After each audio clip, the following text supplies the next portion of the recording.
Johnson, and this is Focus on Liberia. Hit it! From Cape Mount to Cape Palmer, Mount Nimba to Atlantic Ocean, Obomi Hills to Pokondre, to educate, elevate, and promote.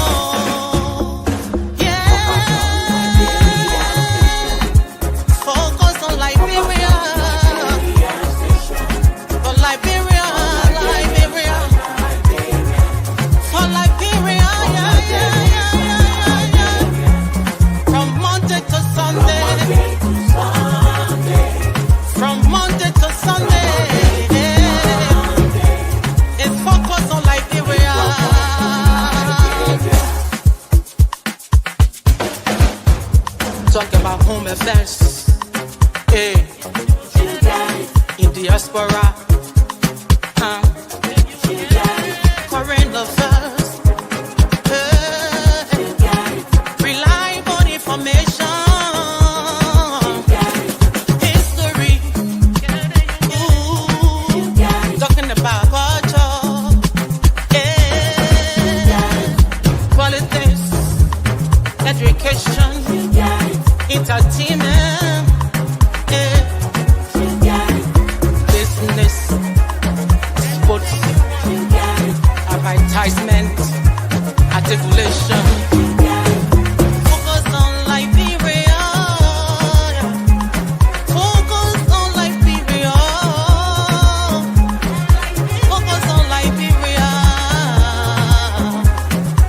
From Monday to Sunday.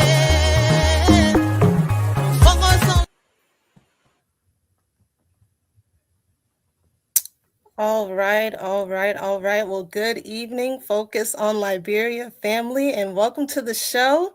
My name is Sanarti Raquel Yidia, and I am your host. It's going to be an awesome, impactful, youth-filled commentary and show. This is our Youth Next Generation show where we move beyond commentary into a structured civic analysis and engagement. So this platform exists to amplify and inform youth voices, interrogate national policy, and bridge the gap between promise and implementation. Like I said, I am your host, so I just encourage you all to like, comment, subscribe, and engage tonight. It's going to be so fulfilling, and you're going to be glad that you're here. Share with your fellow youth, share with your family members, and shout us out. We want to hear from you this evening. Like I said, my name is Sanarti Raquel Yidia, and we're going to go ahead and introduce our co-host. And I'm just going to share with you all what Next Generation Liberia really is. That's the platform's name, Next Generation Liberia. I'm so happy to meet with you. Please, co-host, welcome, gentlemen. Thank you all for being here. Thank you, Snutty. We appreciate the effort. I'm Anthony Russell Jr., my professional life. I work in tech. Apart from that, I talk about Liberia online all the time, whether it's through development, sparking conversation, ranging from social, economical, or political climates. We want to make sure that our country is informed, especially the youth. And I am very much happy to be here to be a part of this conversation and to be amongst you guys to discuss this topic today. Thank you. Thank you, Anthony. Glad to have you here. Peace and blessings, family. Thank y'all so much. Just proud to be on this platform with y'all. Sam Ploquia Collins Jr. I'm a journalist. I'm an educator. I'm a Garveyite. And as far as this platform, it's very important to me that we orient Liberia back into Pan-Africanism. And it's very important to me that Liberia really fulfills that goal. So anything I can do to help be a part of that, I'm just very honored to be that. And again, just very happy to be here today. Awesome. Thank you, Sam. Thank you, gentlemen. We celebrate you all. Next Generation Liberia. But before we get into Next Generation Liberia, gentlemen, I just wanted to hear just in a few words, in your words, what this segment really means to you. What is our focus and why? Why Next Generation Liberia? And Russell, we can start off with. I'll oh, you want to start off with me? All right, great. Yeah. So Next Generation Liberia is really about sparking, like I said, civil conversations, right? We understand that not a lot of shows or platforms in Liberia really carry the touchlight when it comes to discussing civic matters um, from a critical standpoint, where we're asking questions instead of trying to pick what's actually going wrong, but we're sitting down amongst ourselves as youth to really understand where our country is heading so that we can be able to have the capacity to hold the skill set to apply that when we have the chance to lead, when we have the chance to become leaders. And I think one of the things that I've learned in my life is that you don't have to be put in a position to be a leader before you can actually start to lead, but you can start prior to becoming or being in that position. The way how you talk, the way how you engage with other people, the way how you choose to learn. These are some of the important things that we need to start doing now if we want our country to be better. And I'm pretty sure that everyone in Liberia knows that our country is not. And these are the conversations that we should be having as young people, instead of trying to break. I mean, instead of trying to include more divisive situations like politics or maybe tribes or anything of that matter that can negate us from our purpose as Liberians, which is being the best country or a better country than what we are right now. Sure, rightly said and beautifully so. Youth advocacy or youth civic literacy to me is everything. That's the purposes of why we're all here, right? As youth, driving and moving Liberia forward, or putting all our efforts together individually and seeing collectively how we can do so, right? As an aspiring humanitarian, I've seen my father as well, following in his footsteps, strive to make super significant amounts of effort within his region, Grand Bassa, Riverside County, that whole area, and seeing the wins, the losses, the successes, and the shortcomings and the failures. It all is literally, it's a beautiful experience, and then it shows literally how far we have to go as a people, as a collective, as an individual. And then it also shows on the other hand of the spectrum, um, the opportunities, right? As us being young folks, the younger generation, the opportunities of what we have if we stand together collectively and move from that whole process and from inception and talking and speeches to actual implementation, taking matters of our futures and our destinies into our own hands. Brother Sam, what about you? Why does this matter to you? Why does Next Generation Show matter to you? Youth civic literacy matter to you?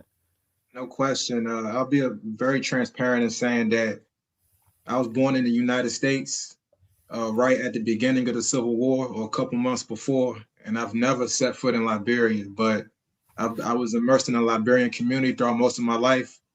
During the first Civil War, we protested. We gathered at the Liberian embassy when it burnt down. Very involved in the Liberian community. Like I said, my older brother who was in the war, when he came on this side, he would talk about his experiences. In the last decade or so, I've started talking to cousins on that side, just immersing myself in the politics and the culture more so. And in terms of Pan-Africanism, just understanding Liberia's origin, as controversial as that might be in some respects, just respecting Liberia's place, and how Liberia helped Ghana and the other sub-Saharan African nations establish their independence. And, just to wrap up my answer, the youth, especially those of us scattered throughout the diaspora, we need to be more connected with Liberia now more than ever. And we need to, help Liberia and just bring our talents to Liberia and really establish something that'll make our parents proud, but will also make Liberia better for future generations. We shouldn't have to be doing this from the outside. And I do commit to, touching down on the ground one day, very, very soon.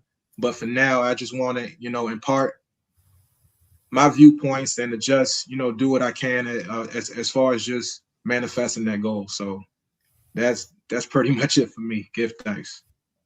Awesome, rightfully so. And that is most and majority of the diaspora youth. That's their passion, right? That's their ambition. I can say and attest to myself. I've never been to Liberia. I will very soon, knock on wood, by God's grace. But we have a burning desire and a passion for our country to see our country and all its people, especially our youth, because we make up about close to 70%, right, of the population. We want our youth to exceed and excel and move forward. It's something so beautiful and gratifying about not stepping foot in a nation, but your spirit and your essence is called to that nation, to develop its interests and its people, to help its people from a humanitarian standpoint. And this is why we're here today, right? Creating Next Gen Liberia to amplify our voices, both in the diaspora and to commend our brothers and sisters and give our brothers and sisters opportunity, from inception and speech to implementation, an opportunity. This is why Next Generation Liberia, ladies and gentlemen, was created.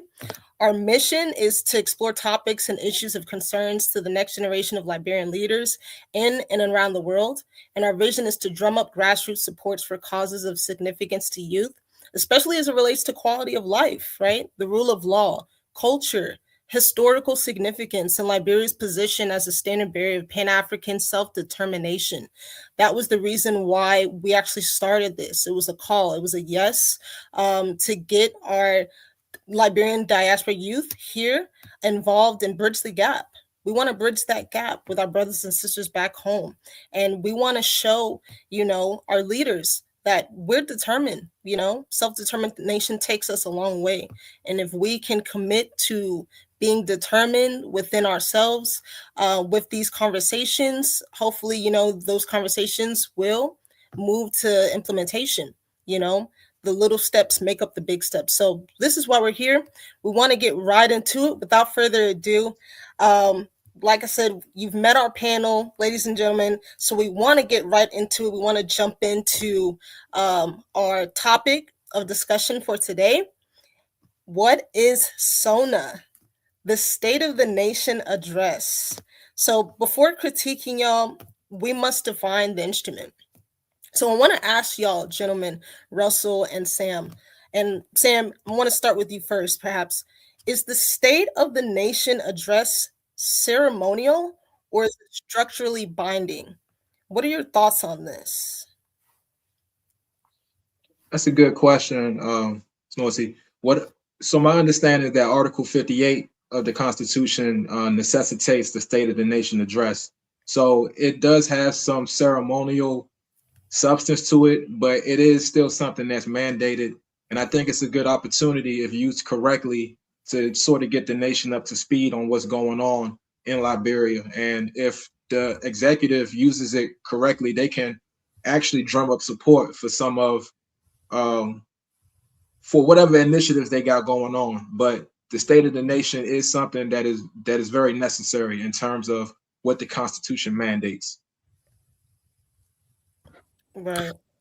Okay, Yeah, and sorry, just to add on to that, I agree, and I think that this set of the nation address is to also provides transparency and accountability as well. It's a report to all of its stakeholders. When you look around, who are the stakeholders in Liberia? It is something that we have to take as serious as we should be taking it to be. This is an address where the president is telling you as a citizen, or maybe as a government official, or maybe as a potential investor, like what is the country like. He's giving you an inside spill of some of the things that he has completed with his administration, and some of the things that he hoped to complete either in the near future or within his time frame of being president. Is it ceremonial, or is it something that's mandated, or I think that we have sided with more of a ceremonial State of the Nation address, but we have to move from that to it becoming more of like something that we can fact check, right? Things that we can hold the president accountable for.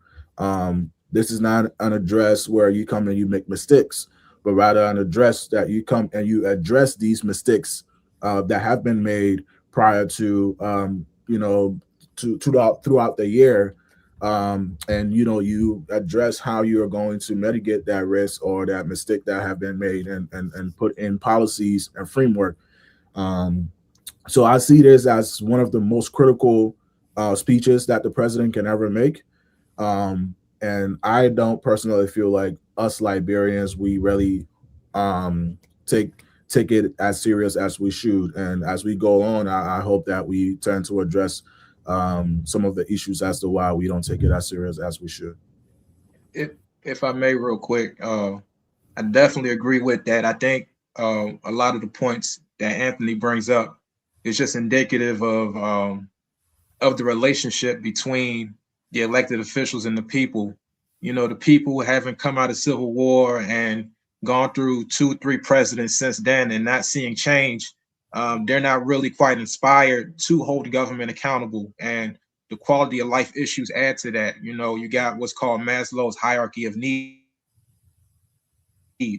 So if you're worried about feeding yourself or taking care of your children, things of that nature, then being politically involved is the last thing that's on your mind. And oftentimes, when it comes down to election season, you know, the bags of rice that get passed out and the partisanship, the hyper partisanship, it really adds to that environment where State of the Nation addresses are can be nothing but ceremonial. You know, that's why it's incumbent upon, you know, people like us and even more of the nonpartisan people to really establish standards as to what we expect out of an address and what we expect out of our elected officials.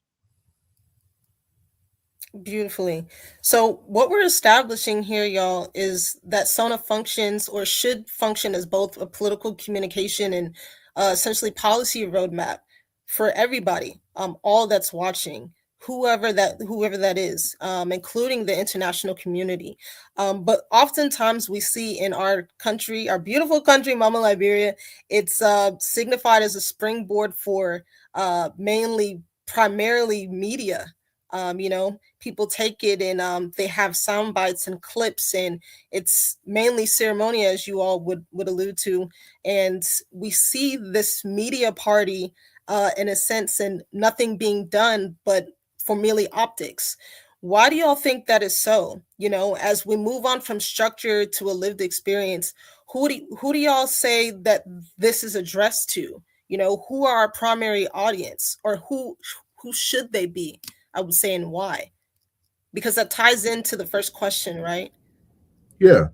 So, I mean, constitutionally, the primary stakeholders, you were talking about the House of Legislature, the Senate, and other body of the government as well, and of course the Liberian as ordinary citizens, and as well as you will say potential investors or people that have interest in the country. Maybe it might be, security wise, like we just attained the correct me if I'm wrong, what's that what's that security council seat that we attained? But the I forgot what's the name is called. Yeah, the UN. I know exactly what you're talking about. Yeah, but it's almost like a report, right, that we are giving out to our potential stakeholders, and things that we should be checking out. But yeah, so the question now comes in, like, are we um addressing the people that we should be addressing, and how important it is that we should address these people?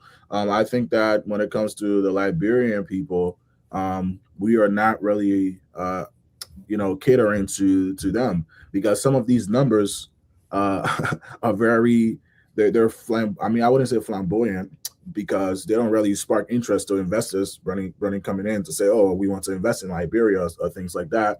But some of these numbers may be true, but how true is it that the people in Liberia are not feeling these things, or they're not feeling the impact felt by these numbers, right? And this is why it's important that sometimes things can be facts, but these facts need to actually be felt on an impactful level, right? So I feel like our governments, we are they have been far removed from the realities of Liberia, or the realities of the common or the ordinary Liberian people. They do see the suffering, right? But they have discovered ways or systems in which they don't really have to feel these suffering. Like when you talk about electricity, right? They have a budget, a bill in their budget that alienates them from these typical realities of Liberia, even though they still do feel it, but it's hard for them to actually process it because they're able to uplift themselves and go for a vacation other places when the country is going through, harsh of times, right?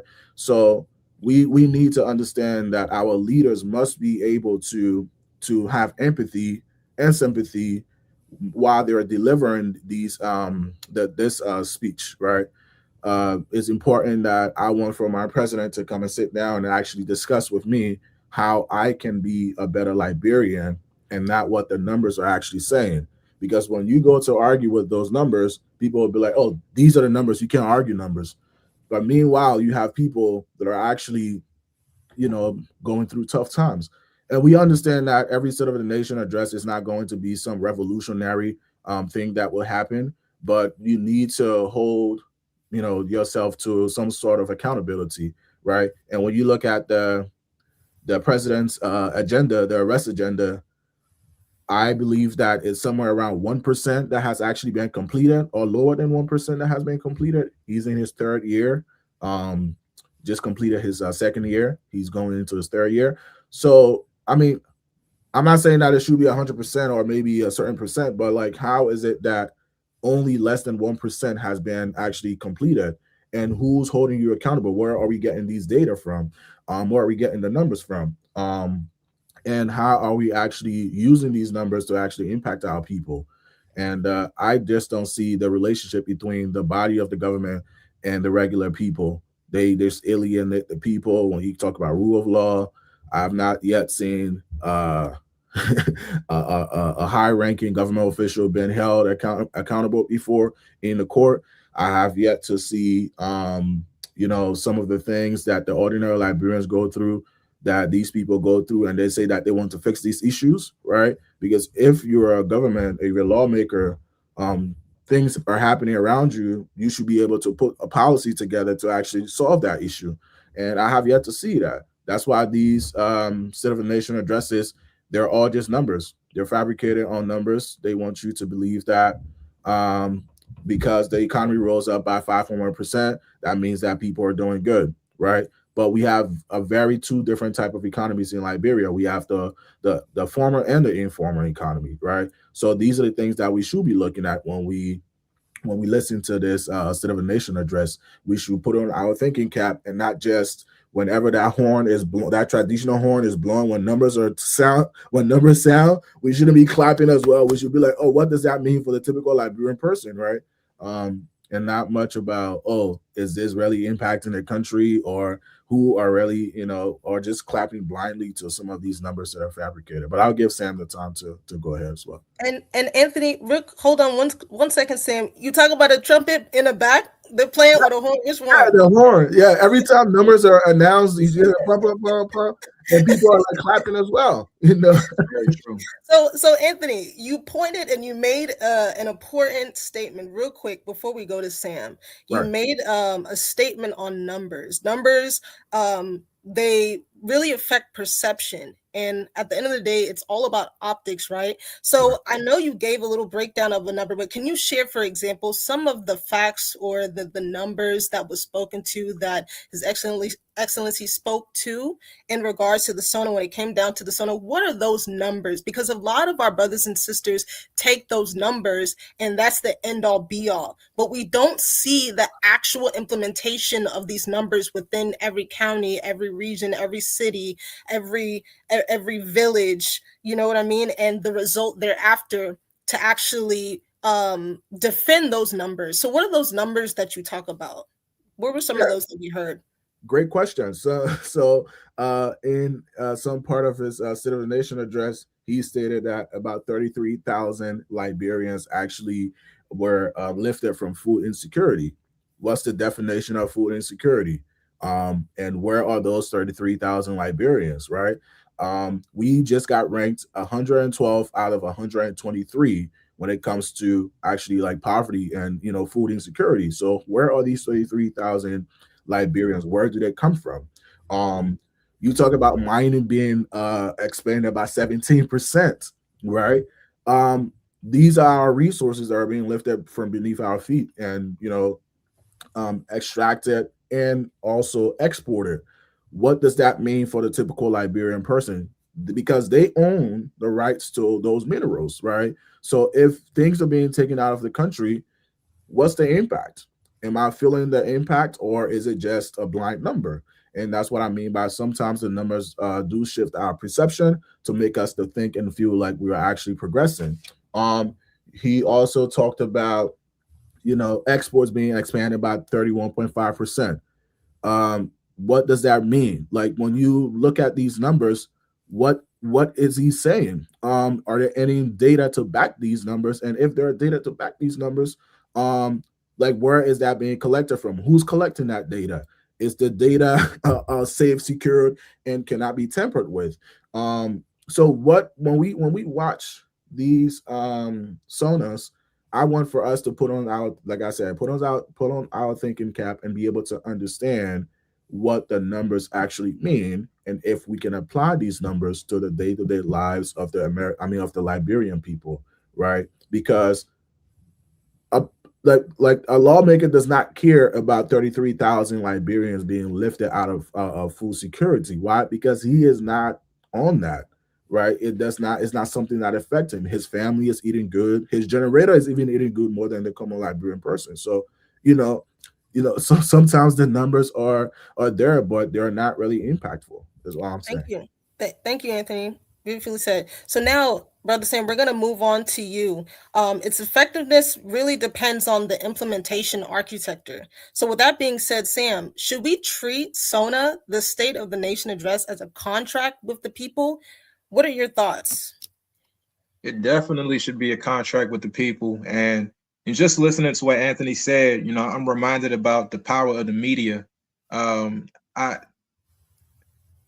the state of the Liberian media infrastructure, of course, again, have not been on the ground. I can only speak to what I see when I turn on social media and when I read the newspapers. And, it really needs some work in terms of collecting data, in terms of really giving empirical evidence and being nonpartisan in the sense that their goal should be not to propagandize, but more to inform the Liberian people, because the media is the fourth estate. So if you have the executive, legislative, and the judiciary, it's the media that should be shedding light on what's happening. And until the media is up to its fullest potential, then these people in power won't be emboldened, or better yet, they won't be pressured to really give State of the Nation addresses that are really full of facts and that are really substantial to the people of Liberia. Because right now what we have are just promises. And and as far as the data, what I think is that politicians oftentimes, all of this propagandizement, they need to be honest. The arrest agenda, he could just, Boycott can be honest and just say that, the fulfillment of it would probably not happen within the 6 years. That's with any type of political science thing that you try to do, because political scientists say this all the time. These presidents, heads of state, when they oftentimes make promises, you're not going to see the fulfillment of it within their term. So what they do is they try to talk, these big numbers and these milestones as if like that proves that the thing worked out, when in fact, we're not going to see the effects of it until well after they're out. So that's the first thing. If you're going to be honest about that. And second thing, if you're going to talk about these numbers, you always got to provide context. Going back to the 30,000 jobs, it was only until well after the address we found out that these jobs weren't even full-time. They were like part-time contractual jobs. So it's like that doesn't quite equate to a Liberian family getting what they need to fill their gut or to, make things well for their family.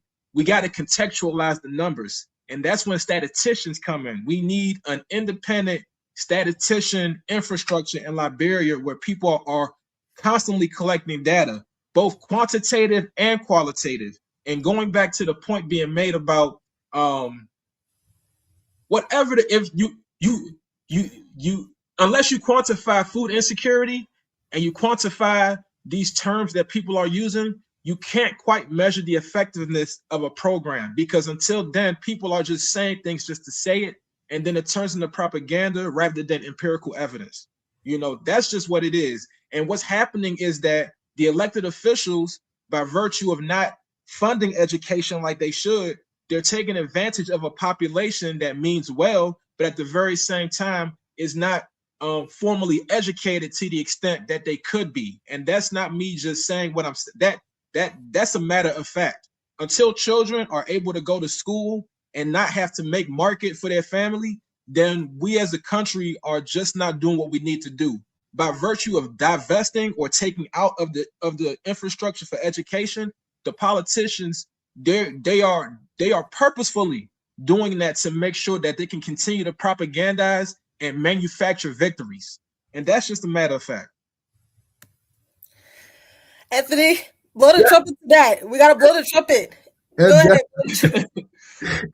And just to add to that, I think that when the country is I'm not saying that we're in a war zone right now, but mentally we are in a war zone.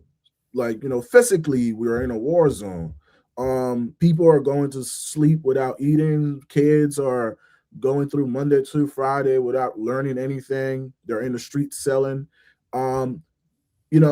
The resources that we used for that SONA, there's been 2 SONAs, right? I guarantee you that the resources that we've used could actually be used for something better, right? Like Sam was saying, to collect data, to improve some empirical or some qualitative and quantitative data that we can look at. He was saying like things like context, right? When we put these numbers out, I don't feel like the SONA should be something that we should just read off of paper, right? Because sometimes the person who's typing that SONA might just be typing it up to just present it as a form of good message, right? I feel personally that this SONA should be restructured into an environment where we can welcome other people, where when we say these things, they are like, okay, is that true? We should be fact checking these numbers live as well too, right? Like he was saying, the media should be fact checking these numbers live. And when we went to go and look at the 70,000 jobs that were provided, we noticed that it wasn't even up to 70,000. And these weren't even jobs, like he was saying. I mean, why would you say short-term and medium jobs? Like, you should just, that job should be used for another word. I mean, another word should be used for job. So it's just, these things are just all over the place. And I'm not trying to ramble or get off topic, but these are the things that we should look at. We should understand that these are the numbers, and what does that really mean for Liberians? And that, are these things real? Are these numbers even real? If you're telling me that 5% export increased, what does that mean? For who? Why did it increase? Like, what new deals did we sign? Like, you should provide context. And what I do see a lot of when the president's delivering the last 2 SONAs is that I see a lot of reading. I don't see a lot of connection with the stakeholders, right? You should be able to lift your head up and read and provide context to what it is that you're reading. This is how I read. This is how I used to read when I was back, as a kid. Like, just read on and say, okay, I'm done reading, and not remember anything. Because if you were to go and ask, the president, like, some details in this SONA, he won't be able to address these details. Thank you. And I feel like we should actually connect with our stakeholders more than actually just putting out messages and numbers and calling them, achievements. Yeah.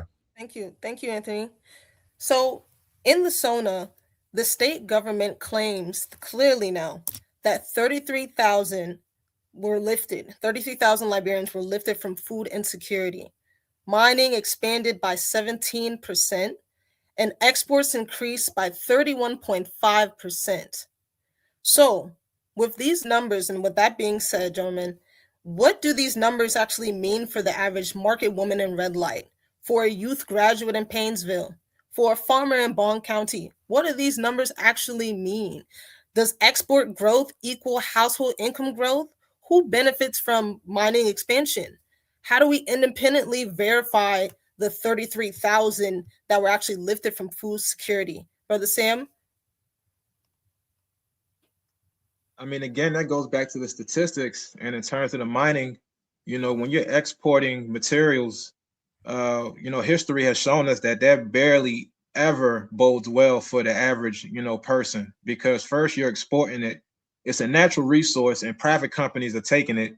And then, if you do get the revenue off of that, you got the people at the top eating the revenue. So without well-funded accountability measures, so like agencies, people who we can trust that are actually looking at the books and making sure that the revenue that comes in from the exportation of resources goes to programs, then more times than often, when it comes to mining, that revenue does not reach the people. And then in addition to that, you also got to think about the long-term effects on the land. So, not only are people getting shorted monetarily, financially, they're also getting shorted as it relates to the earth.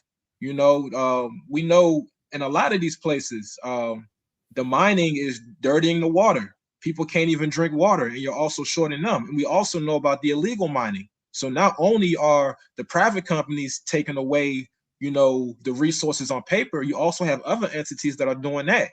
So, all of this talk about, revenue and revenue growth, that does not translate to resources for the people unless there are accountability measures in place.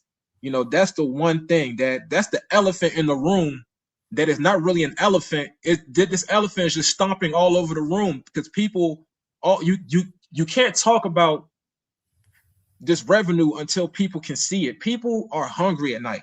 People are calling their family for money in the United States. I've seen it myself. As a matter of fact, remittances are the biggest revenue generator in Liberia. Until people can show me different, I know that for certain. So until we turn that on top of his head, and we got Liberians actually getting money, and we're seeing roads being paved, and we see quality of life increasing from the use of natural resources, then nothing the president or anybody else can say makes a difference, because it just looks like lies and propaganda. Thank you. Thank you, Yeah, Sam. you asked what does this mean for the common people in Joma Market, Banasville Market, Estate Market, or the man that's in Nima County, his child ain't even eat yet. It means nothing. This guy does not, I mean, the ordinary Liberian does not understand. First and foremost, illiteracy rate is very high. So if you come up here and you are talking about numbers without context, these people, as they hear these numbers being sounded and the horn is being blown, what it means is that it's telling them that they should celebrate, right? Oh, this is an achievement, celebrate. Some of them are even listening and clapping as well, because it has become a habit. They're so into this practice, it has become a routine a routine behavior now, that they practice it without even knowing that they're accepting something that is not a reality. But the reality is that they go to bed every night with LEC being unstable, their kids having to wake up and walk miles to go to school, and the schools aren't even funded.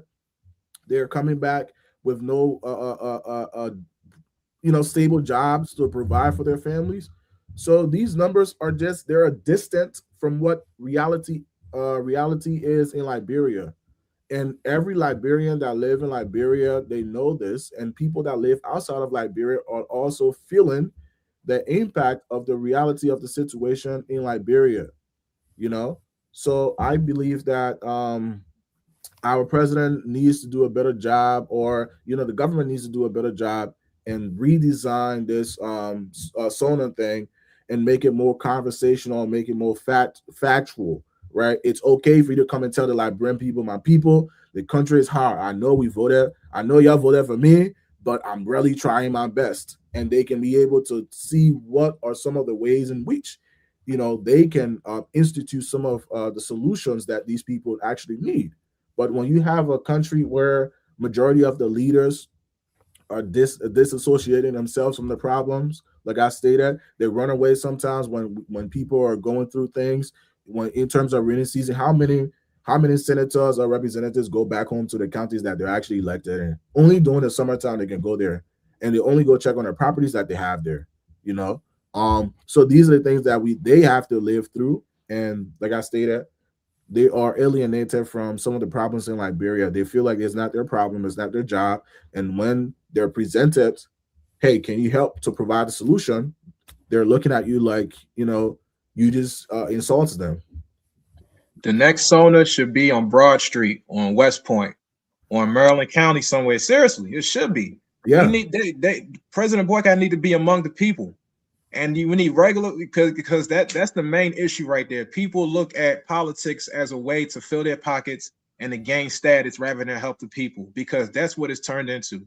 And then at the very same time, these very same people, they're on the world stage, regardless of party. They're on the world stage selling Liberia out, because that's just what it is. And the people don't know any better, because again, the quality of life is really distracting them from making really sound political decisions for their family. So the Sona needs to be just changed all the way around. Changed all the way around. It needs to be in the streets. We need to talk to them right then and there. And quite frankly, I think that if the media was a bit more responsible in terms of just looking at the numbers and really assessing them and being more nonpartisan, then the politicians would be in trouble. As a matter of fact, I think the politicians are depending on the media to really focus on the low vibrating, joking type stuff rather than the more serious news content. And it's quite a shame. I'm not going to lie. Yeah, just to address this comment, the regime of JMB is taking advantage of the ignorance of our people. I think that has been every regime since the war, right? That has been every regime. They prey on the ignorance of our people. They love that. That's what it is that they're elected for. And when you have, quote unquote, ignorant people electing you, you don't expect ignorant people to elect someone who is not of ignorance. You will expect people to treat you how it is that you are treating yourself.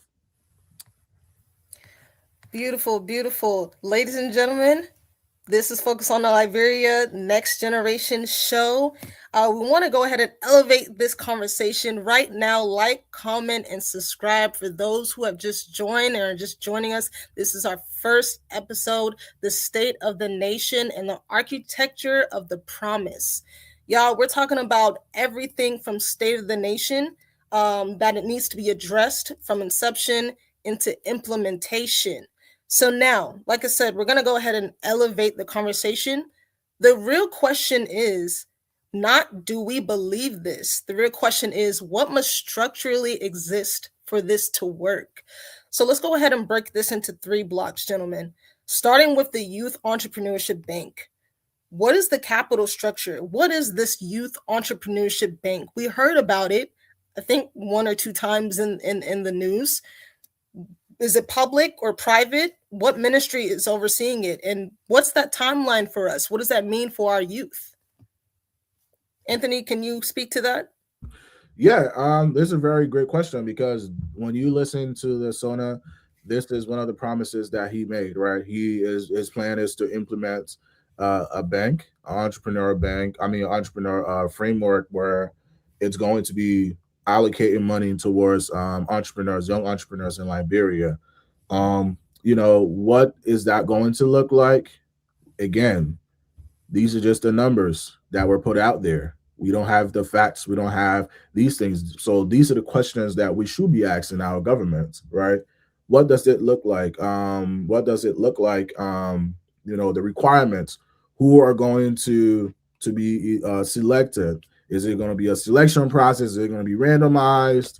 Is it going to be a certain criteria? Do you need to have a business at a certain time frame? These are questions that we should be asking.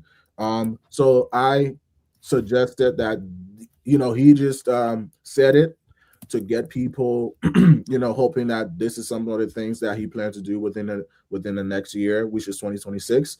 And when you look at this thing, he claimed that this is going to create about 30,000 youth led. I mean, he's going to, you know, I think invest in 30,000 youth led businesses. That's going to create 120,000 jobs. Again, jobs, right? What kind of system of um, uh, mathematical equation did we use to come up with this number, right? And this is not something that was discussed in details at the SONA, but these are the questions that we should be asking so that we can be better equipped to understand when these things fail, and we can understand why it failed, and we can also understand what they need to do to actually improve this. So when you're presenting these stats, right, it looks like this. It's the same thing with his persona. He mentioned the yellow machine. There were no timeline given on that yellow machine, right? We like you just mentioned things without the timeline, without anything in details. This is what I meant by the Sona should not be things that we just read off of paper. It should be something that we converse with our people. We're having an honest and true conversation. We're being very transparent and we are being honest with our people. And we should also accept accountability and criticism as well. That's how nation grow. Nation doesn't grow by sitting down and blowing horn, having these ceremonies about state of the nation address, you putting out the numbers, and then you just leaving that. And then next year you will see the Liberian people won't hold these. They won't be able to hold him to these numbers, or to actually go back and say, oh, remember you talked about the 30,000 youth-led investment that would create 120,000 jobs. What does that look like? Because everyone in the country, they're focusing on their dire needs. They got to go wake up, go to school, eat, all these things. They don't really care about the politics and what it is that the president is doing. So I feel like he should bring these people in, bring the ordinary Liberians in, and be able to show them what that system looks like, what accountability looks like. And unless we can start to do that, we will still be having these conversations. And I feel like our government needs to do better when it comes to the state of the nation and how they hold these conversations and how they put these numbers and promises out. Thank you, Anthony. Thank you. So, Sam, we want to speak to this. We heard about the will, or the in good faith, the intent to establish the Liberian Youth Entrepreneurship Investment Bank underneath the name YEIB. For our viewers, that's intended and inaugurated in July 2025 to support youth-led businesses, right? So it aims to provide financial services to create 120,000 jobs for our youth and to support 30,000 businesses.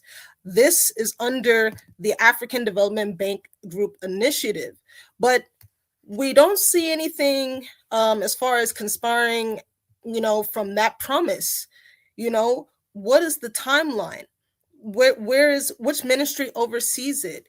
What youth is actually participating in and underneath this initiative? Is there a youth committee? Is there a youth cabinet? And essentially, Sam, is this policy architecture or political aspiration? Well, until we get more clarity around the specifics, it's just aspirations. It's just something where people are talking and they're making promises without any empirical evidence. And until we have the specifics, that's just what it is. I'm curious as to what were the factors or the research that went into developing this idea in the very first place. Was there some data taken of like the youth between 18 and 35? What businesses do we have currently in Liberia? Are these businesses registered, to the youth? What exactly are they doing? I think it's a very good idea aspirationally, but in terms of implementation, what type of infrastructure does Liberia have in the first place to ensure that, once again, youth applying for these funds actually get what they need? And I would even add to that, I don't think it's enough to just give money out to the youth. Does the money come with training? Does it come with mentorship? Are there members of the business community who are older that can take these youth underneath their wing to show them the ins and outs of business? How is it that we can take what they're doing and make sure that it really adds to the country? These are questions that have quite not been answered yet, and that goes back to a point made earlier where, people are just spouting figures and making promises, all to just make it look like that they're really doing things that are of significance, so, again, it all comes down to systems, mathematically, empirically, scientifically, because scientifically, how exactly are we getting from A to Z in terms of, these youth entrepreneurs getting the resources that they need? And even in addition to that, once again, what makes an entrepreneur?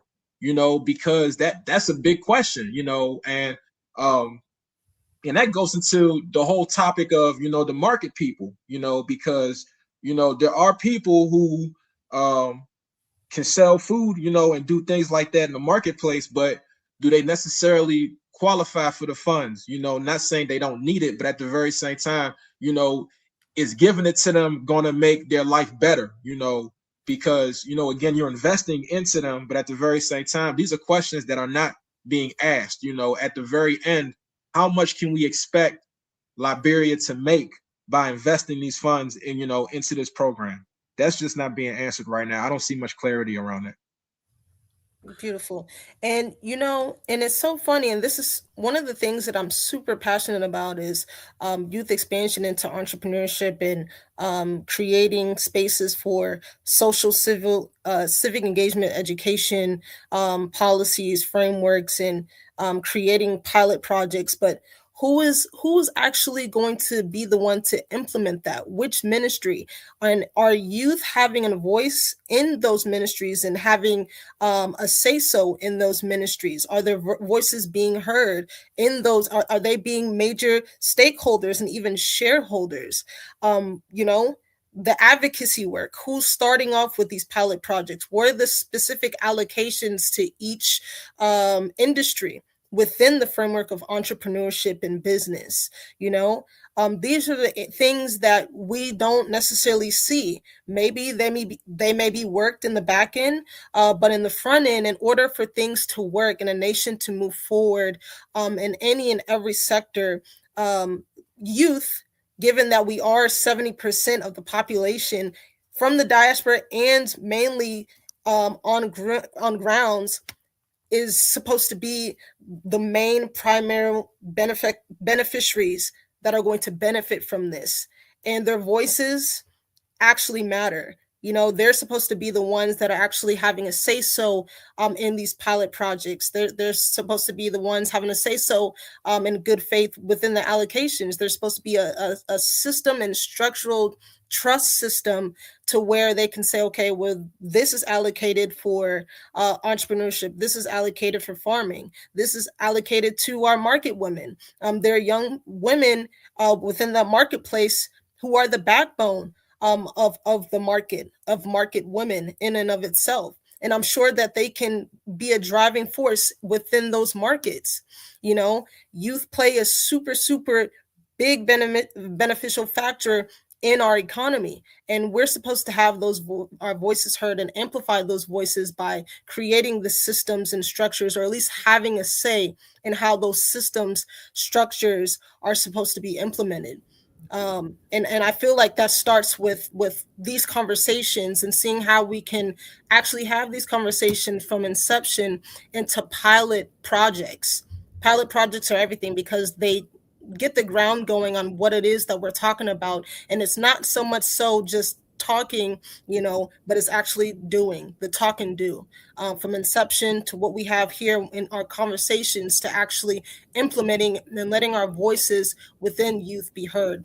And that's what drives countries, and that's what's going to drive essentially ours, and that's how we're going to see the way forward, in the next 10, 15, 20 years, because we're youth, right? So I just wanted to actually move forward from the banking side, or the youth entrepreneurship bank, to our housing units. I know that there's been some news lately as far as Armed Forces of Liberia, or AFL. They're conducting demolition and land reclamation exercises near the barracks, 72nd Barracks in Monrovia. The Uh, barracks.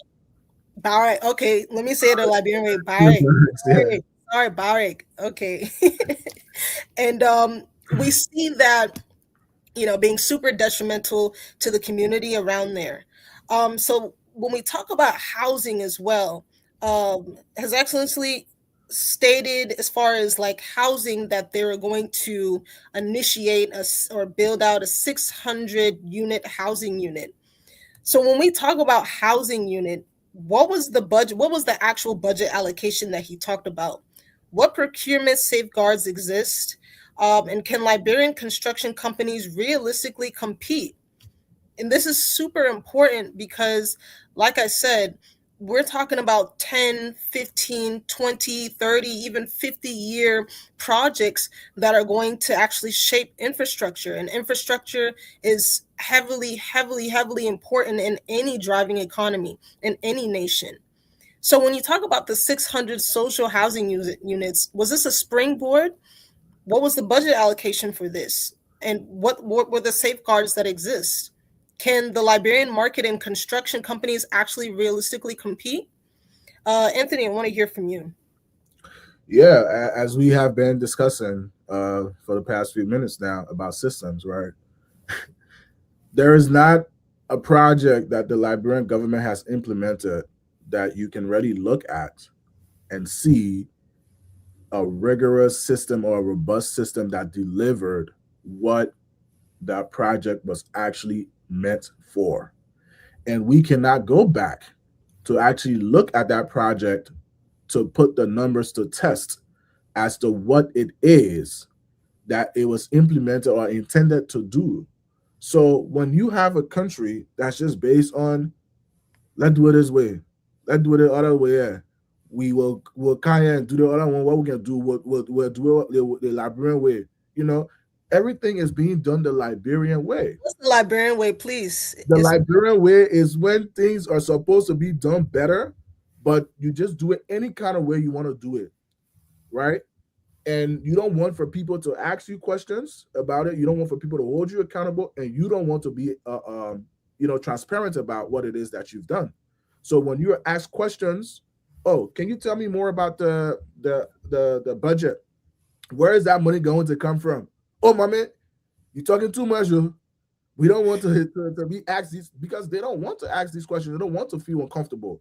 So it is within their right mindset that they can come up with these numbers, right? 600 housing units. 600 housing unit is a lot. And especially these are going to be implemented in 6 counties. You know, you're saying this at the State of the Nation address. This has now become a policy or a law or, a fact, because you are the president of the country.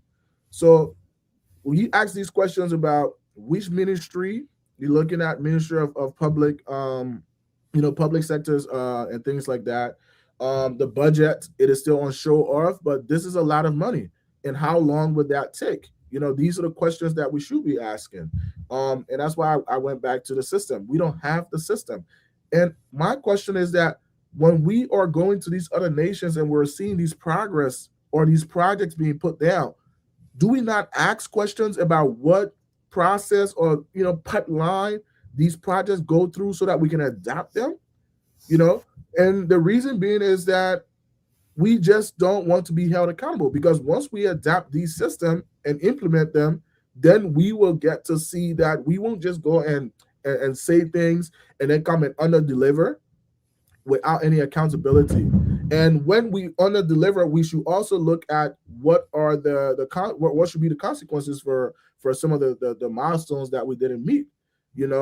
People want for the country to get better, but when it comes down to actually implementing systems to actually work, we're unable to do that. So that's why we will keep asking these questions. We just like the system to do these things, and the reason that we like the system to do these things is by design, right? And the reason is by design is because we don't want to be held accountable. And the reason that we can't be held accountable is that the people that live around, the people that are being affected or impacted by these projects and their money are being used, they just don't have the mental, social responsibility or capability to hold these people accountable. And we must fight against that that we get to see these things, these promises, these aspirations, and we sit down within our own selves and ask these critical questions, right? Without having to feel any way. People might call us haters. People might say we're too negative about development, but we must demand accountability from the government and even from ourselves as well, too. Yeah. Thank you. Thank you, Anthony. Sam, please weigh in.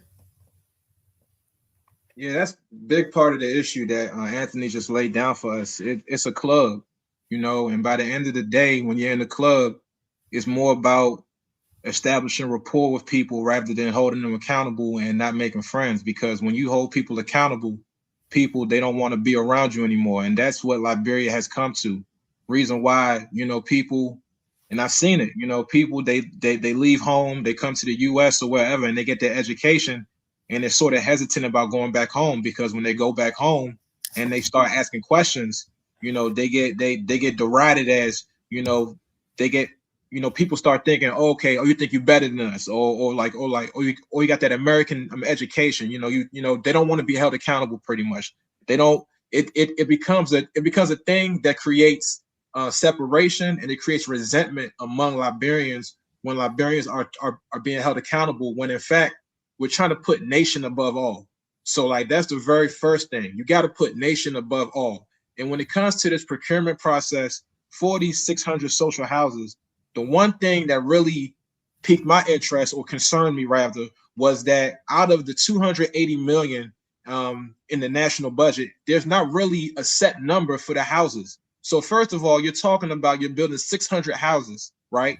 And you're not telling us the exact price that it was. So that's telling me that you haven't even thought this whole process through.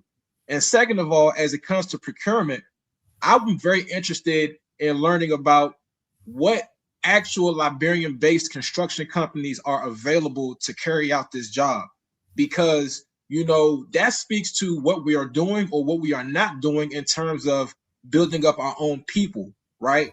Because by the end of the day, this is doing us no good if you have to go outside of the house to even get people to come in and build these houses. Because by the end of the day, if you're not feeding Liberian people, then the economy is not building. The money's not becoming cyclical. So that's a question for me, and that goes back to the education part.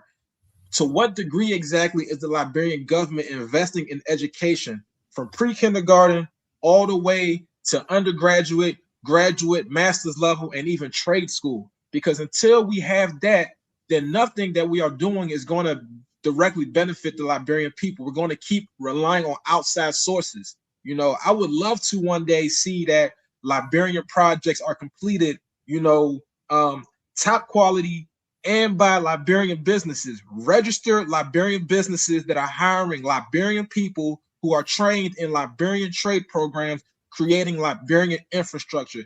That's how it should be. The Chinese, the Lebanese, the Indians, and whoever else should not be in Liberia building infrastructure. That is not how it should be. And, I will admit that I'm not privy to, financing deals and whatever of that nature. But I know one thing for sure.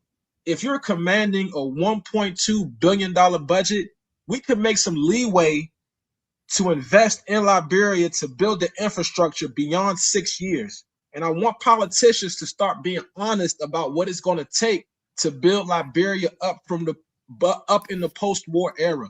We have to be very honest about that. Where's the politician that's going to say, hey, all of this is not going to get done in my 6 years, but I will be glad to support the next president who can carry on what I'm trying to do to make sure that 30 years down the line, that this road that goes from the airport to Monrovia or whatever gets finished, that this dam gets finished, that these schools get built. We have to be very honest about what it's going to take. Otherwise, it goes back to propagandizing. And one more point I want to make in terms of just the infrastructure piece, right? And, this goes back to Russ's point, right? I really want Liberians to stop being so apprehensive about gleaning the knowledge of the African nations, right? And this is the ethnocentrism and the nationalism, the hyper-nationalism that gets us in trouble. Because instead of, taking what Ghana has done, or taking what Guinea has done or the Ivory Coast, we look down on that as if to say that they have nothing of value to us. When in fact, by taking what they have done, that creates more opportunity for Africa as a whole to be stronger. And that creates an opportunity for Africa as a whole to not to depend on other parties. Because once again, Liberia is a standard bearer of Pan-Africanism. And mind you, that legacy, right, about, what has been done from 1847 on, or 1822 when the settlers first came, that's controversial in itself. But at the very same time, you cannot negate that what people have done in terms of coming to Liberia and what Liberia has done in terms of paving the way for other countries. We got to continue that. And we only got to do that. And like, this is my last point. We can only do that through investing in ourselves, investing in our nation, and taking the best ideas from the neighboring countries. That's how you do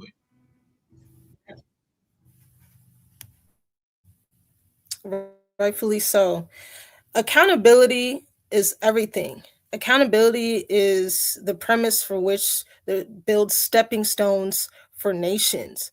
If a government is not accountable, it just sets the wrong example for each and every industry and sector, and it serves as a domino effect. And this is what we're seeing. It's not that we want to be critical. We are patriots of our country. Some of us that haven't even stepped foot in the country are patriots. So that should tell you something as young people, as son and daughters of the soil, because we are still indeed son and daughters of the soil. Nobody can tell me we're not. You know what I mean? But until there's a sense of integrity and a level of accountability from our leaders, from the top of the hierarchy structure, everything else is just null and void. We could always have aspiration, but what is aspiration without accountable reflection and implementation? It's just vanity. It's just null and void. And this is what we're seeing time and time again, and we can't afford to get left behind. We cannot afford to not move forward. And we see all of our friends them making strides and making way, and echoing who they are and what they stand for as a nation. We are sovereigns, or so we say. So what is it going to take as far as us, and as far as us as next generation Liberians, as youth, to not necessarily ask anymore, but demand our answers and make our own seats? Make our own seats. And that's literally what it takes as far as us moving forward in Liberia, because we don't have that many. We're 5.56 million people compared to a Nigeria or a Ghana. And when you talk about real estate development, that's like a huge factor when it comes down to infrastructure. I mean, big shout out to Blige Ennis with Ikemba Investment Group. There's some other big names that are actually making waves inside the real estate development sector. You know what I mean? That are big. I consider now big players, or will be big players in our sector, and their youth, and they're doing it. They're taking the bull by the horns. But we need more. We need more. There has to be a level of accountability, and we have to make our own tables, because we can't necessarily rely on the government for everything. We see where that's getting us. You know what I mean? So taking these conversations and transmitting them and seeing how we can implement, making our voices heard and working together, is going to be worthwhile. And I literally cannot wait to see what these next 4 or 5 years transpire to. And I want to end this before we move on to our next segment of the show, ladies and gentlemen. By the way, if you are not sharing the show, you need to share the show. Share the show with your friend. Share the show with your friend. This is Next Generation Liberia, on Focus on Liberia. We're talking about the state of the nation and architectural promises. And before I move on, I want to say ambition without procurement and integrity becomes only opportunity for leakage. And I'll leave it with that, ladies and gentlemen. Moving on to mining and expert growth. So, as we know, a big player in our mining, I want to say in exports sector, as y'all know, is ArcelorMittal. The governor of the Republic of Liberia literally just signed an amendment to the existing Mineral Development and Agreement, or MDA, which was ratified by the Liberian legislative process, and literally extended the duration of their concession to 2050. 2050, y'all. Just let that sink in. When you think about this, are royalties actually reaching these communities? Hello? How transparent are concession agreements? Can the 25% state equity model that was talked about apply to current projects? Sam, I want to hear from you on this. What are your thoughts?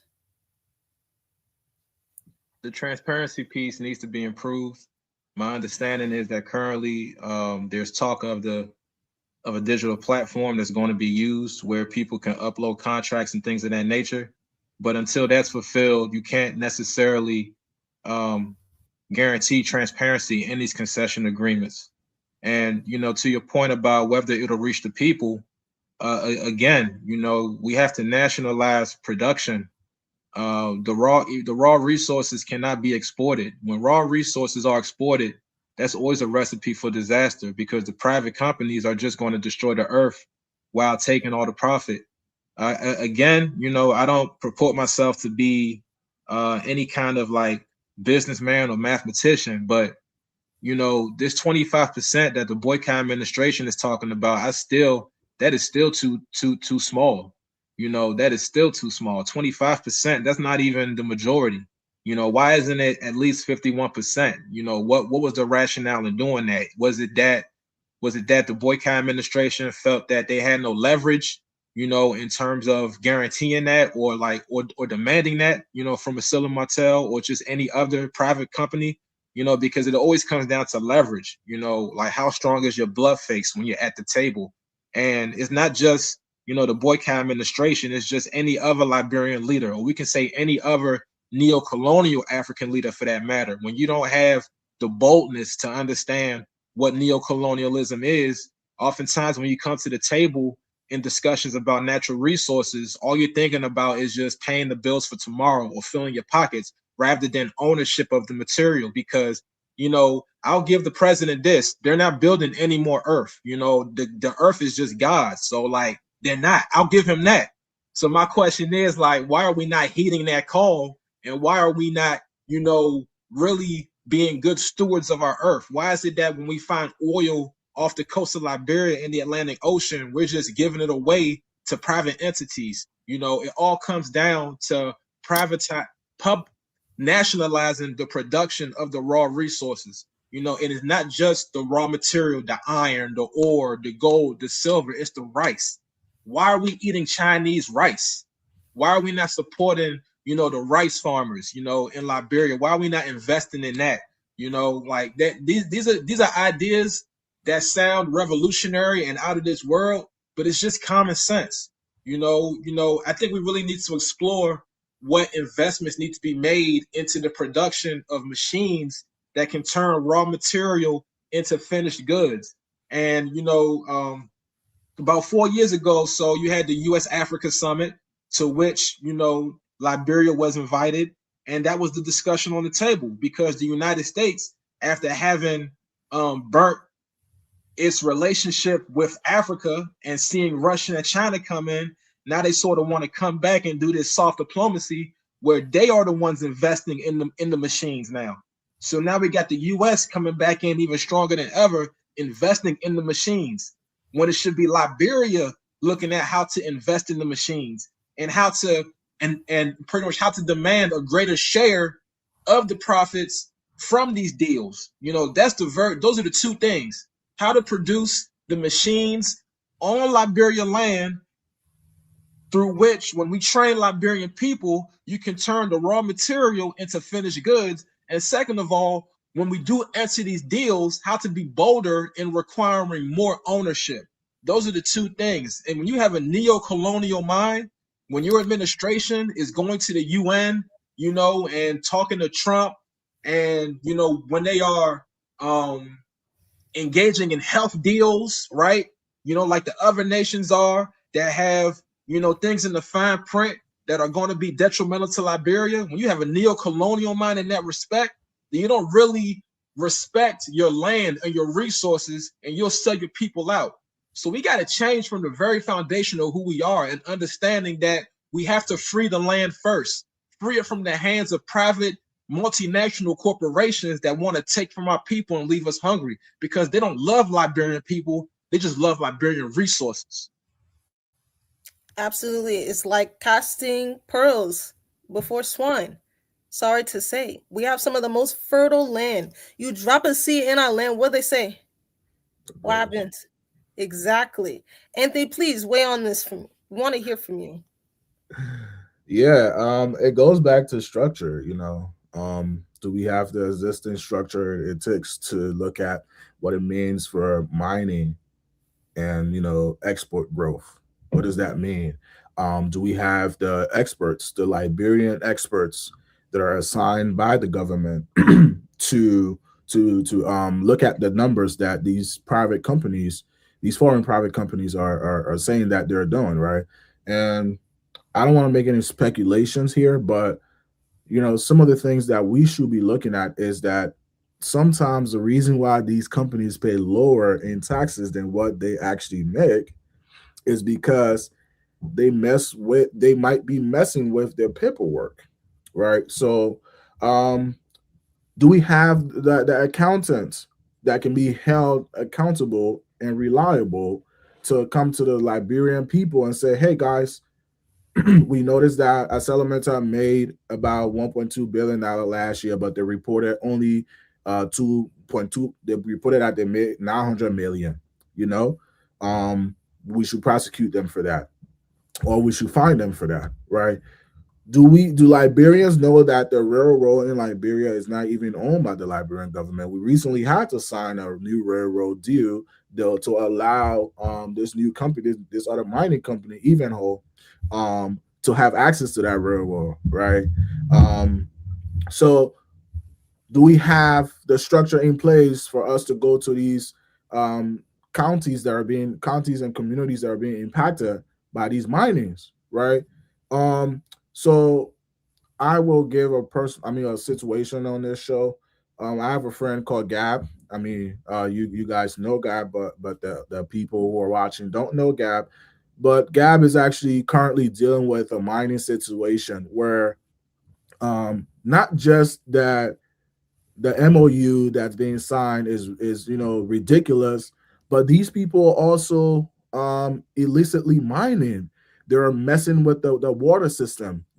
It's the government, assigning the right professionals or experts to these areas to say that, hey, this is what we found. We are going to fine you for that. And these are Chinese professionals. They come into neighborhoods in places that are rural, like Grand Bassa County. They go there to mess up the people water system. And then guess what?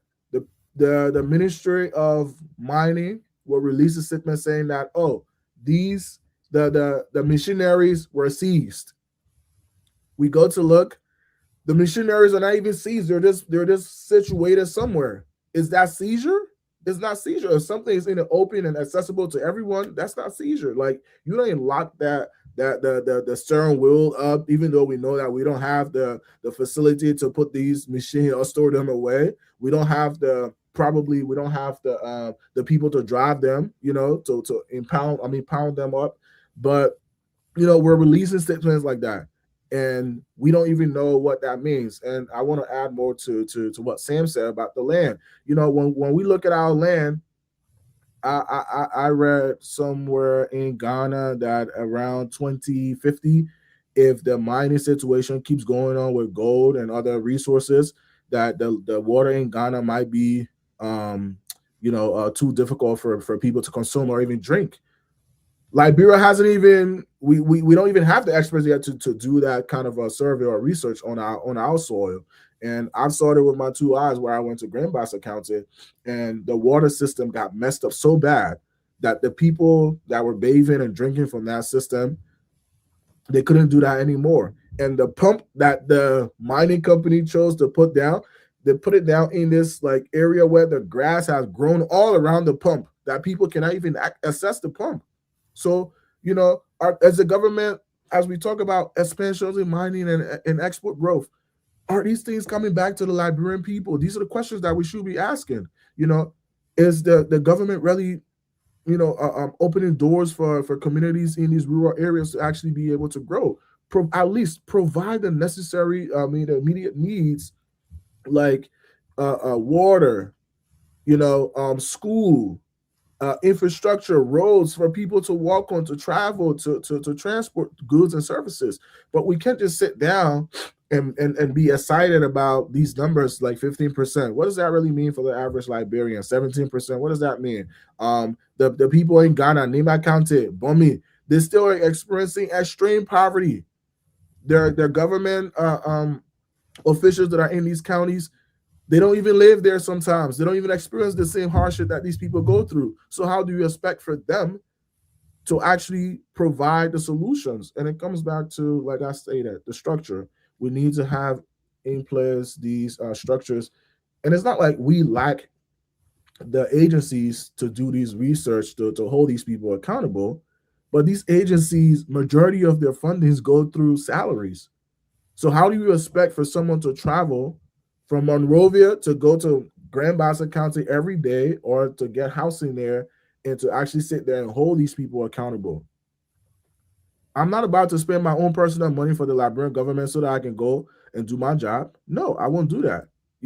And even if I have the opportunity, if I find out that someone, like a company like Asalameta, is causing insane damages to the land, and I'm an expert that's supposed to report and bring that back, and I'm being underpaid, I see that as an opportunity to accept bribes. Like, the system is so, it is so fragile that it's open to bribery, you know. And we need to start to hold our people accountable who are doing these jobs, and also the national budget accountable for not allocating the right resources to these areas, so that they can be able to hold these foreign private companies accountable, so that they can be able to do these jobs. So that's the reason as to why we don't have, we will hear the numbers, but the Liberian people don't feel that number. They don't feel the impact at all. Real quick. Sorry. Go ahead, Sam.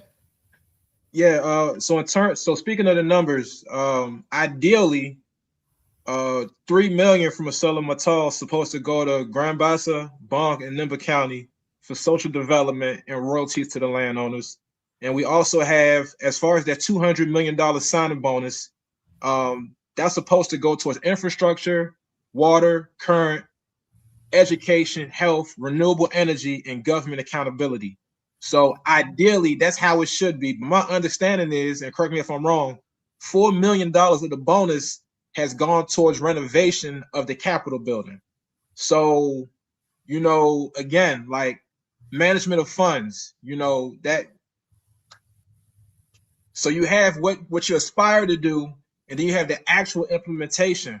Whereas if you actually had a government accountability office that was funded, that can look at the books, balance the books, check the accounting to make sure that money's going from A to Z where it should be, then a lot of this, would not be happening. But that's ideal. So yeah, and to add on to that, we need leaders to it's hard to say, but we really do need leaders that are going to step in and sacrifice themselves for our people. It's harsh to say, but like, if foreign companies are coming into Liberia, sign contracts that will live beyond what it is that you're in that position for. Sign MOUs and a memorandum of understanding that people in Liberia can feel these impacts, right? Even if it's a pump that's being down and someone's digging, hold them accountable. And that's why some of these companies, they get away for free. We have noticed so many illicit mining, illegal mining in Liberia by the Chinese nationals, and these people they haven't been prosecuted by the law. They haven't been fined by the law at all. And that should tell you why it is that we're having this conversation that we're having today. Indeed. So this is why we're here. This is why we're here, ladies and gentlemen. Thank you both. Thank you, Anthony. Thank you, Sam. And extraction without transformation is just only dependency. I just want to say that, but literally processing, creating systems and structures, and what we're honing and drilling down today creates that sovereignty. How? By accountability. Speaking of accountability, our accountability framework.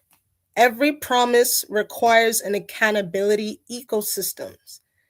So, Anthony, are institutions like the Liberia Anti-Corruption Commission sufficiently empowered when we talk about accountability? That's a great question. Like I just stated, most of the institutions that are supposed to be doing their jobs, they're only funded heavily through salaries. So when it comes down to the how the operations, the daily operations should run, you know, they are not funded through these operations. And I would love for the ministry or the government to actually fund these operations, right? So when you look at the LSC, Liberia Anti Corporation, LSCC, I mean, there have been multiple findings that they have delivered, right? But where have these reports actually gone to? Have there been any prosecution? Have there been any findings? Have there been any arrests? Have there been any accountability or transparency? Right? We still see that today. Majority of the lawmakers in Liberia, they still have yet to declare their assets. Right? Who's holding these people accountable? What sector is supposed to hold these people accountable? Because if the LACC goes ahead and they provide documentations that someone were guilty or were found in some corruption thing, right? If I don't declare my asset, I can come back and say, I didn't declare my asset, but you're my asset, and then I will include that corrupted amount into my asset now. So if I wait until I get audited for corruption and then wait until I put out my asset, that means that I can be exempted from some of these things. That's why you see cases like the Simon Tour situation is still ongoing. We still have yet to provide sufficient information yet. When you look at the GSC, I've seen multiple reports from the GSC with the domestic debts, right? They have difficulty finding some of the documentations to actually support some of these debts that the Liberian government actually paid out. And they were in the process of paying out these debts only to find out that some of these debts were actually not owed and they cannot provide any solid documentations for the work that or the labor that the work they cannot provide any documentations for the labor of the work that was done, right? So these are the things that we have to look at. You have Ministry of Mines and Energy Inspector. You have the Liberia Executive Industry Transparency Initiative. Like I stated, we have these institutions, but when it comes to the operations of these institutions, is what we lack. Because if institutions were funded properly to operate properly, we will be able to hold and stop some of these leakages of funds that are being funneled, and we don't know what is actually happening. Right. Thank you, Anthony. Thank you. So I want to hear from you, Sam, about this. And then to add on to that, Sam, as we move forward, because of time, should civil society issue quarterly implementation and integrity reports?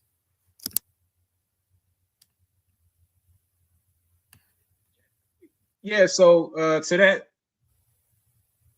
both, very important questions. I'm highly skeptical of accountability.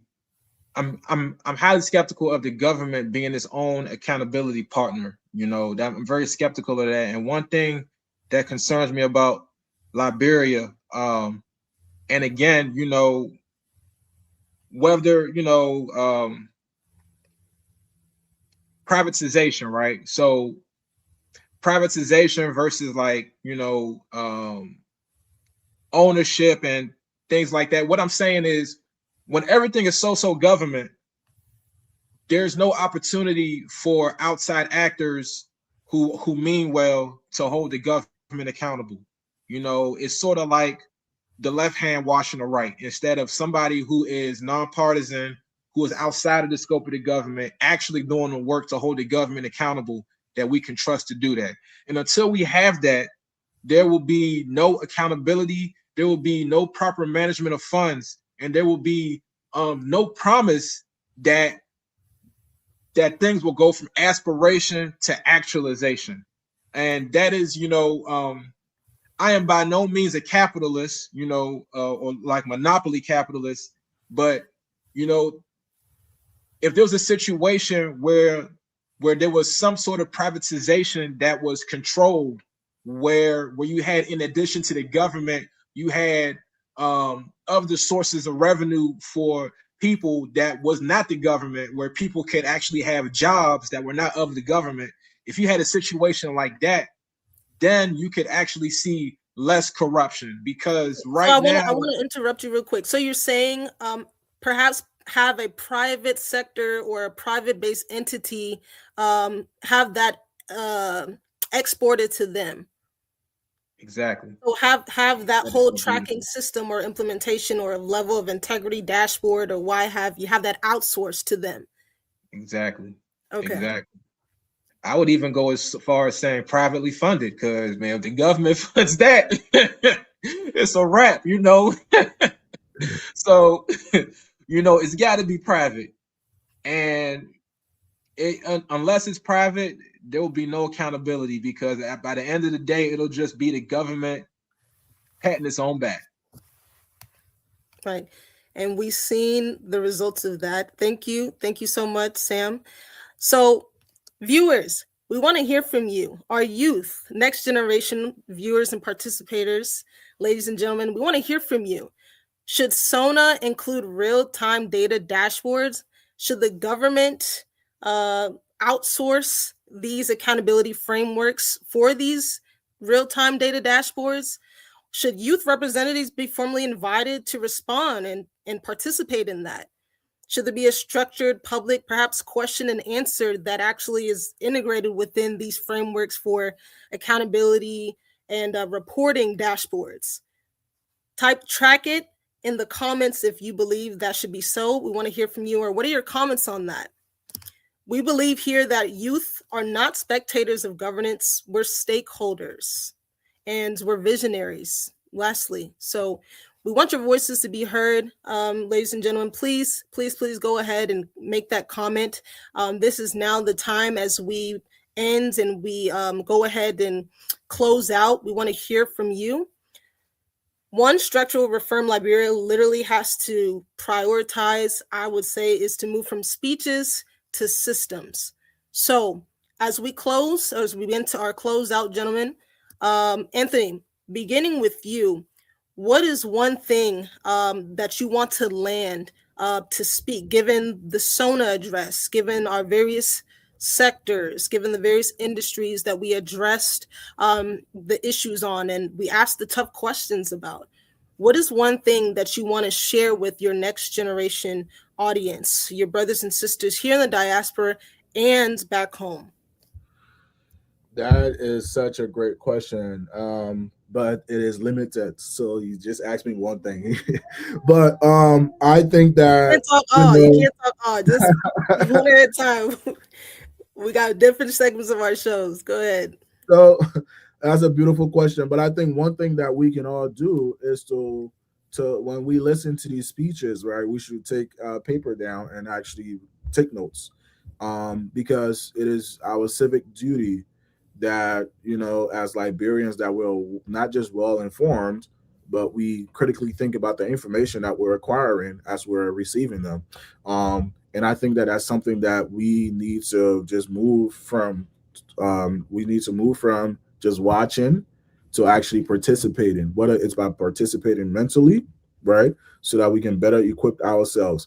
No one can come and tell us the economy is increasing 13%, and then I ask you questions and you don't know how to answer, So when you take the information and the numbers in, you should be able to actually understand what that means for the average Liberian person. You should be able to understand what it means for someone who doesn't have access to the information that the government is conveying, because majority of the people in Liberia don't. This information, the SONA has not even reached them yet, and they're calling them beneficiaries of some of these numbers that we see here. So I think that we should be able to the youth should be able to take this situation very serious. This is one of the moments with the president where we need to hold him accountable and suggest some of the things that should be changed. And that is how we can implement a mind that works for Liberia instead of a mind that works for just us and sitting down and being idle and just receiving information. Thank you. Sam? I would just encourage more youth at home and in diaspora to just tune in with us and continue to contribute in terms of commentary and suggestions. And let's just organize. We got to educate before we organize. Really learn about Liberia, learn about what's going on, hold these elected officials accountable, and really do well by our people, because by the end of the day, it's on us and it's on us alone. Nobody else is going to step in. I don't want to see any UN election watchers. I don't want to see President Trump, God forbid, talking about he needs to interfere in anything. It's on us. God forbid, it's on us. And I'll leave y'all with that, man. Give thanks. Thank you. Thank you. Awesome. Awesome. Well, there you have it, folks. Tonight, we demonstrated that civic engagement can be intelligent, disciplined, solution-oriented, and Focus on Liberia is not anti-government, but we're pro-accountability. We believe Liberia's future will not be shaped by speeches alone, but by systems, transparency, and lastly, youth participation. So thank you all so much for watching, for tuning in. Please share this episode with your friends, your ma, your pa, your next generation leader. We're going to announce our next episode, God's Grace, by March 7th. We should be having another one, so stay tuned. Just wanted to shout out to these two gentlemen here. Thank you to our co-hosts and our panelists. And from commentary to clarity, from promises to structure, this is Focus on Liberia, Next Generation. Y'all have a good night. Thank you. Thank you. Peace, peace, peace.